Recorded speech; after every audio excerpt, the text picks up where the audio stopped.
which is a fascinating but horrific case.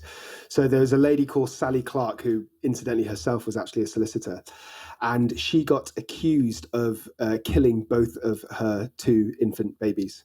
So this was, I can't remember the exact year, I believe it was 2001, I might have got that wrong.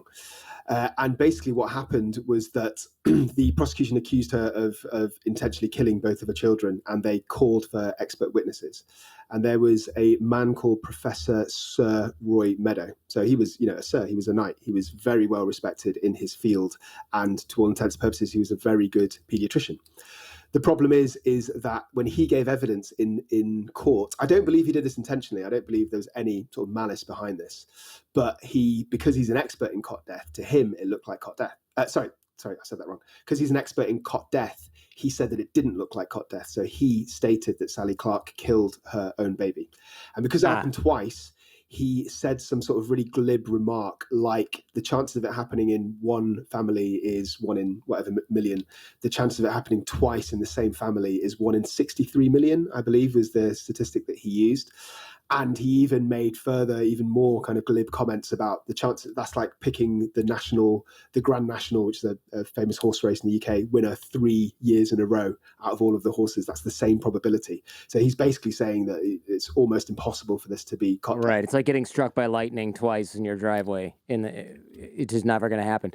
Absolutely. So, and it turned out to be totally inaccurate. Yeah. And this guy should probably stick to jousting or whatever. Exactly, yeah. So it was exactly totally inaccurate. So other experts, after she'd already been sentenced to prison for murder of her 2 children, other experts re-examined the evidence. They said there was lots of factors, like, for example, a respiratory gene, which makes it more likely for babies to die of cot death, environmental factors of the actual bed itself, which would have been the same for the 2 babies. So when you look at the statistics, it's much, much lower possibility of this happening. So she was charged and convicted for murdering her own kids. She got really badly bullied in prison, as you would expect, because everyone thought she was, a baby killer. When she eventually did get appealed and the evidence was overthrown, she got released and she got vindicated. And then tragically, she died of alcohol abuse just within a couple of years after that. Yeah, she just drank herself to death out of stress and sadness and grief because her kids died, and then she went and got blamed for it, and then got tortured by the prisoners, and then got out and didn't have any kids. Absolutely. So and awful. She got separated from another 3rd child that she had while she was in prison as well. Yeah, that poor woman. That's horrible. Oh, it's so gross that this stuff just happens. It's so scary. What percentage of the population suffers from mental illness? Do we actually have any idea? Yeah, it's difficult to answer a question to answer simply because it depends how you define mental illness. So if you're talking about something that's fairly broad, like some degree of anxiety and depression, then it is well over, or around a half, I'd say, anywhere between 40 to 60%, depending on which study that you look at. If you're talking about severe mental illness, so the stuff that I see that can affect your criminal culpability. So if we're talking, schizophrenia, that's about 1%. Bipolar affective disorder is roughly about the same, 1 to 2%. That seems really high. That's a lot of people. I mean, 1 or 2 in 100, that's a ton of people. Yeah. But obviously there's a range of how severe that is. So I tend to see the people that are on the very severe end of the spectrum, people that need to go in and out of hospital or even prison for their adult lives. That's only, the tip of the iceberg. The vast majority manage to contain their illnesses much, much more effectively.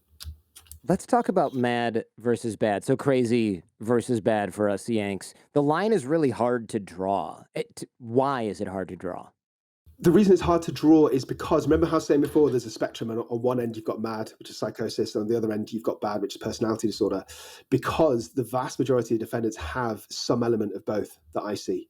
So they have, remember I was talking about the confounding factors? So because of their backgrounds, because of their trauma, physical, sexual abuse, because of homelessness, abuse of parents, drug abuse, they tend to have elements of mental illness as well as elements of personality disorder and elements of criminality. So what I'm saying is there's so many factors at play that people often have a little bit of mad and a little bit of bad.